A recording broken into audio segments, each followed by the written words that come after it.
starters, night 4 live from Samsung NBA Summer League at the Thomas and Mack Center in Las Vegas.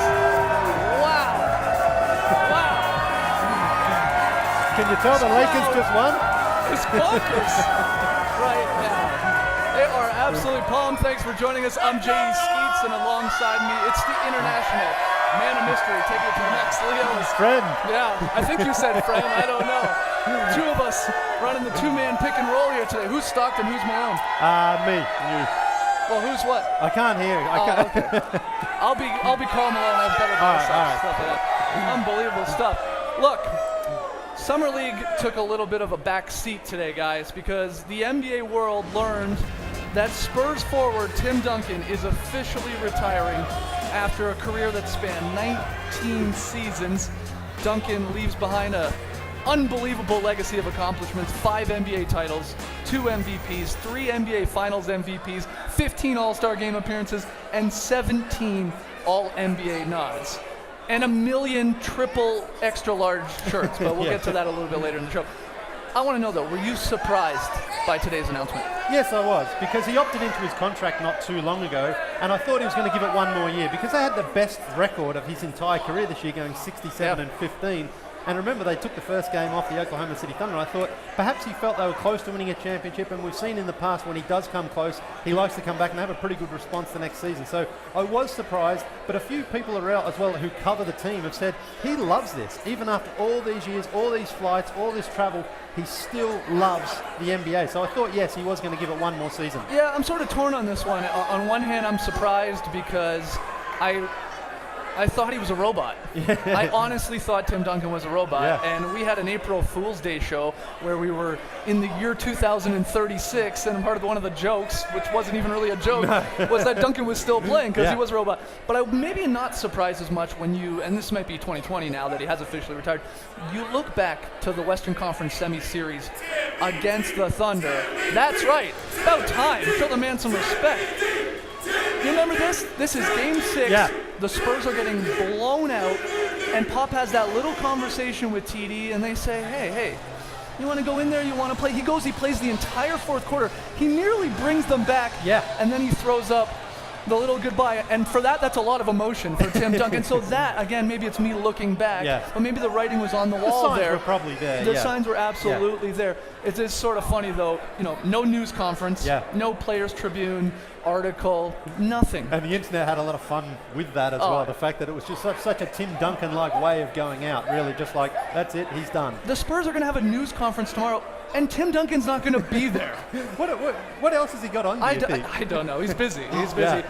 Look, as soon as we've heard this news, and this has been going on for years, of course, because Tim Duncan is one of the best, where does he fall in line in terms of the greatest at his position? Is he the greatest power forward of all time? Absolutely, in my opinion, he's the best forward. There's been a lot of great players at that position, but he's done it better over a longer period with the same team, with the same coach. Whether you look at the stats or the accolades, he's done it more than anybody else. He's been dominant, he's been versatile, he's been successful, consistent, all these cliche words we use, but he's been like that. How many other players do you know, as soon as they come into their league, their team is basically a contender every single season? You know, making the playoffs, you know what you're getting with the San Antonio Spurs. He's proved it year in and year out, and he's adapted as the game's changed. Here's the only thing I'll say to this, whether or not he's the greatest power forward of all time. Did he really play power forward? You look at the minutes, he played nearly 40,000 regular season minutes, and 70% of those is at the center position. He was a power forward because David Robinson was there when he came into the league. But as time went on, he played center. It's just semantics. No, it doesn't really matter. Of course it is. But if you look back at his career, he was most likely the best player for most of his career on one of the best teams. Absolutely. And what also was so impressive to me about him was, as other players came in, they were able to take over the mantle of being the top player, whether or not it was Tony Parker and Ginobili, and then latterly Kawhi Leonard. And Tim Duncan never needed to be the most highest paid player, need to get all the touches, even get all the minutes. He was happy to just let these other guys come in and maintain the success that he'd built, that he'd established when he came into the league. Yeah, it's unbelievable. It's one thing to come into the league and just be an all-NBA player right away. Rookie year. He won Rookie of the Year. That happens. Not a lot of guys come in and suddenly are on the all-NBA team. No. Larry Bird comes to mind. I'm Magic sure there Johnson. are a couple others, but That is rarefied air. Yeah. Just walk into the NBA and be a star. And also, when you look at guys like LeBron and even Michael Jordan, those first couple of years, they were really tough years for those guys, not making the playoffs, trying to establish themselves. Duncan came in, immediately made an impact on his team, immediately was challenging for championships. And to do that still after 19 seasons is just an incredible achievement. If you do consider him a power forward, who's the company there with him? It's Dirk, it's Garnett, Karl Malone. Charles Barkley, throw Right. his name out there. All these guys are MVPs and they achieved a lot. But again, I don't think anyone did it to quite the same level and quite the same extent that Tim did for his entire career. Yeah, the ultimate trump card for Duncan is going to be wins. Yeah. Wins and rings when you're talking about the other best power forwards of all time. And just making the playoffs as well. He made the playoffs every single season. You look at some of these guys, they had really good periods. They had peaks where they were on top for 3 or 4 years, but then they went through a rebuilding phase. You look at Dirk Nowitzki with the Mavs right now. Dirk's still probably their best player, which is not a great sign for the Mavs, but they're still kind of competitive, but you don't really consider them a legit NBA title contender. All right, well, what do you think? Is Tim Duncan the greatest player of his generation? Yes, he is. Generation is sometimes a little hard to categorise because players' peaks overlap with other players. But if you look at his specific generation from when he came into the league, you got your Shaqs, you got your Kobes, you got LeBron, although he's still going. I see. We can't count LeBron. Yeah. We can't count LeBron in this conversation. Even Shaq, I'm fine with it. It's in the 90s. He comes in, of course, before Duncan. But you said the other guys, and we have, Dirk, Kobe. Is it Kobe or Duncan? I think maybe that's we what should be get saying to. too. Yeah. That's what we get to here. A lot of them think, here, hold on, let's do this. Well, I'll see if they die down, and then I'll ask the question. I guess Good it's luck. Kobe. Yeah. I was going to say by a show of applause. Kobe's definitely been more spectacular over his career, had maybe higher peaks than Tim Duncan, but as far as consistency, 5 championships out of 6 trips to the finals, multiple MVPs, multiple All-NBA, multiple All-Defense. Tim Duncan has done it all. And of course, Kobe's... Okay, now that the Kobe chants have stopped, who thinks Duncan's the best player of this generation? Okay. A lot of Lakers fans here. One of my favorite things that Kobe has ever said, and it was about Duncan, he said about him that he's more cutthroat, Duncan was, than people give him credit for. You think of Kobe, you think of cutthroat, you think of the jaw, you think of trying to hit unbelievable shots. But he knows, even though he held himself differently on the court and off, that Duncan had that fire that you got to have to be one of the best. Tim Duncan never needed to get into your face and yell and scream and pump his chest and all that sort of stuff. And Greg Popovich has talked about that, and that's what he liked about him, is he was able to maintain a calm demeanour no matter what the situation. And I remember they suffered some pretty tough losses in the playoffs as well. But the thing about the Spurs, and especially Tim Duncan, is they always turned up the next season. New players, new faces, but they had the same sort of mentality and the same attitude that Tim Duncan brought. And he was basically the spine of that team for his entire career. When he comes in, he had great players around him. Of course, Ginobili, Parker, the first two, and a great coach. But for me, it's still about the player on the court, and Tim Duncan was the backbone of all those teams. Yeah, absolutely tough to compare the two. The crowd's even torn on this one. We got to take a break, but when we come back, we're going to take a look at some of Duncan's most remarkable stats and most memorable games. So don't go anywhere.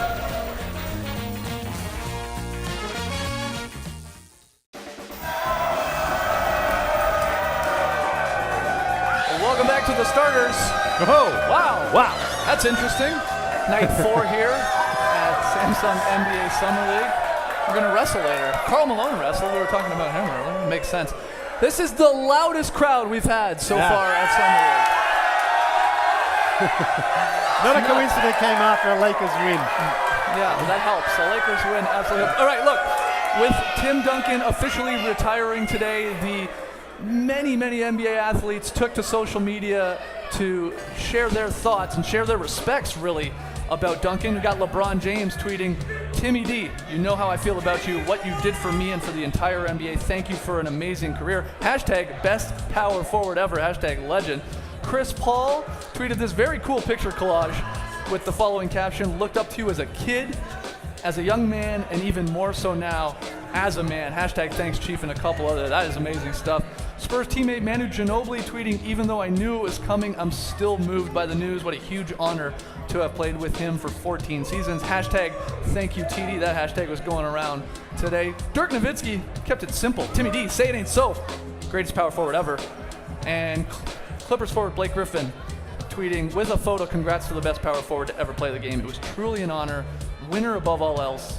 Thank you, TD. So I guess it's official. He is the greatest power forward of all time. Yeah, You've got professional athletes. Great respect from everyone in the league, and that's the thing about him. I think they admired his professionalism, but also his battle when you're out on the court playing with him.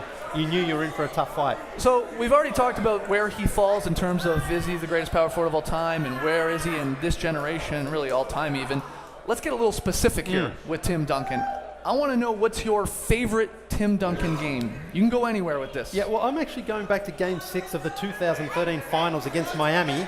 37-year-old Tim Duncan dropped 30 and 17 on the Miami Heat in what was going to be a closeout game. Now, you're picking a loss for Tim Duncan's greatest game? It was probably one of the toughest losses of his career, in fact, but the fact that he was dominating at 37 years of age, which is, all us 37-year-olds at the time appreciated him out there giving us the respect. But just how he played at the end of his career, still so effective, still so dominant. The Heat had no answer for him. Yeah, it is amazing that they come back then and take care of business. But in a loss, it's weird for a guy that won over 1,000 regular I know, but season. they came back the next season and won a championship, so he didn't sign out on that game. I'm going to go for my favorite game. I'm going to cheat a little bit, but I'm going to go a series, and that's the Finals 2003 versus the Nets. Tim Duncan destroyed the Nets. He won Finals MVP because he averaged 24.2 points per game, 17 boards, 5.3 assists, and 5.3 blocks in the 6 games. And if I have to pick one game, it's probably that deciding Game 6 where he puts up 21-20, 10 assists, and 8 blocks. 8 blocks, yeah. That's David Robinson's last game. Yeah, that's right. What a way for him to sign out as well. I mean, he was going up against Mutombo. It wasn't a great big front court, but he still just dominated that entire series. It was against Mutombo. Yeah, I know, but Mutombo wasn't in his prime at those days. Still, you putting up numbers like that, it's unbelievable. Millions of games you pick with Tim Duncan. All right, what's your favorite Tim Duncan stat? What do you think? All NBA and all NBA defense 15 times, and it all happened in the same 15 seasons. To be so dominant at both ends of the floor. So this could be all first, second, or third team. But it was all NBA and it was all defense as well, first or second. One thing about a lot of players, you notice their contributions on the offensive end or perhaps on the defensive end. With Tim Duncan, he did it all at both ends of the floor. Always blocking shots. And again, it's not always about blocking shots and stealing the ball. It's about position. It's about body moves. It's about making your opponent uncomfortable, grabbing the rebound. Coaches always say it's not a stop until you grab the rebound. That's what he did for so long and was so consistent. And to do it in the same season all the time just showed how important he was. Here's the weirdest part about that. He never won Defensive Player of the Year. I know, crazy. I don't even think he finished second in Defensive Player of the Year. Yeah. But all those All-NBA. I think we always take for granted just how good he was defensively. Again, he's not the most athletic guy coming over and swatting shots into the fourth row. It was just a quiet confidence and a quiet way how he would affect his opponent. Over the last couple of years, with the Defensive Player of the Year award, I feel like the people voting on it, they got a whole lot smarter because they started to realize, it's not just who leads the league in blocks or rebounds. Who has an impact and who's maybe on even one of the better defensive teams in the league. Yeah. I think the worst Spurs team that Duncan was on was ranked 11th defensively, so it was almost always in the top 10. I guess what I'm saying is if he was sort of 15 years later, he probably would have racked up 3, 4, 5 of these things. And again, as his career got older, he just still knew how to block shots without even really jumping off the ground. Remember, I mean, Tim Duncan, you just can imagine those long arms up there just deflecting shots, changing shots. And anytime guys drove into the lane, they knew he was there and they knew he could block that shot. My favorite Duncan stat is one that I just learned today, and it's from ESPN's Tom Haberstroh. And it shows that Duncan may have been the most impactful player at any position over the last 2 decades. There it is. Career plus minus, including the playoffs, since 96. 20 years. Duncan. Plus 10,000. That is exactly 10,000. I feel like he knew that. Yeah. He's like, once I get to plus 10,000, I'll just hang it up. That is an unbelievable stat and just shows you the impact when he was out there. And like the guys that are second and third, they're miles behind him. Thousands behind, Which is crazy, which is crazy. All right, next question here. What's your favorite random moment from Tim Duncan? And I want to keep it on the court because we will get to the fashion and the commercials a little bit later. Well, this is also from the playoffs in 2013. There was a break in play and he realized he actually had arms for the first time. For a guy who was such a good defender and such a good player, look at him, he's like, what? I've got arms as well? Wow, amazing. What am I going to do with these? It's just a great moment to see there. I wonder what he was actually thinking at the time. Mine's sort of similar to that. It's 2007, I believe. He goes to drink a blue Gatorade, takes a sip, and realizes, whoa, What is in this? What is this, blue ice? What is this? I mean, Still okay. wrapping up somewhere. But he smells it, goes back. There's something wrong with this Gatorade. Who's... Do you think they did play? Well, I Chico? always wonder if Ginobili in the bottom right-hand corner put something in it, because I feel like he's like playing it a little. Well, they too used to do cool. a lot of that stuff with each other as well. They absolutely pranked. So let's hear from you guys. Your favorite Duncan stat, your favorite random Duncan moment, favorite amazing Duncan game. Let us know on Twitter, #thestarters. When we come back, we'll continue with the old man Duncan Love Fest. Don't go anywhere.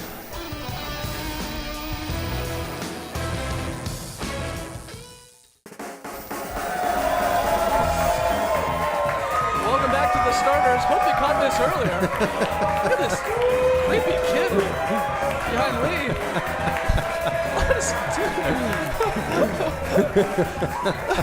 Lee's trying to talk eloquently about Tim Duncan. Look at this kid doing. It's unbelievable. They got bombed. The crowd has been amazing Yeah. tonight, though. As we said, and we're talking about Tim Duncan all night tonight. Summer League taking a little bit of a back seat, but we wanted to count down with the official news of Tim Duncan retiring our top 5 things we're going to miss about old man Duncan. And we start at number 5. We're going to miss his fashion sense. He really was a fashion icon with the quadruple XL shirts. Tom Lee at Deadspin put it best. If one were to describe Duncan's fashion sense in the most basic terms, one might call it roomy. Yeah. Well, David Stern changed the dress code because he didn't like the way some people would dress, but apparently he was okay with Tim Duncan. Well, there. maybe not. He makes Lee Ellis look like he's wearing spandex or something. And number 4, the who me face. You know what I'm talking about here. Despite 19 seasons in the league, Duncan rarely committed a foul that he thought was a foul. Tough luck. The refs just always seemed to get it wrong with him, and he'd let him know with those incredulous eyeballs. That's actually my favorite stat, yeah. Never committed a foul in 19 seasons. Number 3, he was quiet and humble. Duncan was never a national advertiser's dream, though he was amazing in his local H-E-B supermarket spots. Those were gold. But maybe Duncan's most Oscar-worthy performance, I've got to go with the Foot Locker commercial with Derrick Rose. A week of greatness is back at Foot Locker. No way. That's insane. I'm bouncing off the wall. Never gets this excited. I can't contain myself. I just knocked over a plant celebrating. Yeah, give him the Oscar, you're right. That's cool. At number 2, in the things we'll miss about Tim Duncan, the bank shot. Yeah, never the sexiest shot, but so effective and so successful for him. Charles Barkley called him Groundhog Day because it was the same shot. You knew it was coming, but no one apparently could ever stop it. No, he would pump fake like 10 times and then just go glass. Never jump off the ground either. No, he didn't need to. He didn't. But the number 1 thing we're going to miss about Tim Duncan is winning. Especially if you're a Spurs fan, you're just going to miss the winning. The Spurs won 71% of their games in Duncan's near 2 decades. Yeah. That's a run of success that's been unmatched in basketball, baseball, hockey, football. Only player in NBA history to have 1,000 or more wins with one team. And oh yeah, the rings. Yeah. 5 of them. Had All he 6 did was tries. win. All right, final break, but when we return, we'll see him here whether Bones completed his color commentator challenge. Come on back.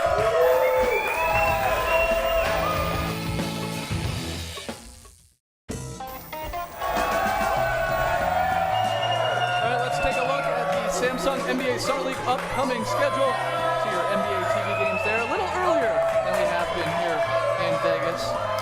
So if you want to join us after that 76ers Warriors game tomorrow night from night 5. All right, over the weekend, we gave Bones his 2nd annual color commentator challenge. Last night, Bones gave it a go on the NBA TV broadcast, so let's see if he made more cash for his charity. Let's check it out. The first one, it's not that tough. You got to sing some Pearl Jam. Corner 3, and it's good. As Eddie Vedder would say, Kyle Anderson from the corner, release me. 1987 All-Star Game, Rolando Blackman hit 2 free throws to send it to overtime. What we need you to say is what he said at the line after he hit that second one. Confidence, baby, confidence! Let's send it over to Ross. Well, I think it has a lot to do with confidence. You know, it kind of reminds me, back in 1987, the All-Star Game, Rolando Blackman, if you remember, he made 2 huge free throws to tie the game late, and you could actually read his lips. He said, confidence, baby, confidence. This one's a Seinfeld reference. Any Seinfeld reference. Cliff Alexander, no soup for you. Summer wedgies, they're real and they're spectacular. Book. Same play calls. Vonleh with a slam dunk over Lillane. Serenity now. Chance to get it under 10 here, Matt. I would call that significant shrinkage. What you have to say is that you are one of the best Spurs of all time. You'd probably put yourself there at the top of the list, maybe even the best Spur of all time, Brent Barry. Now, come on, Matt. You said it, I didn't. You have to say something nice about John, about your brother John Barry. And speaking of family, your brother John is watching your two sons right now. Well, my brother John is really, really the best guy I know at making cereal. So I'm sure he's making sure they're well fed. That's all. That's it right there. All right, starters, Announcers Challenge 2016 in the books, 5 for 5.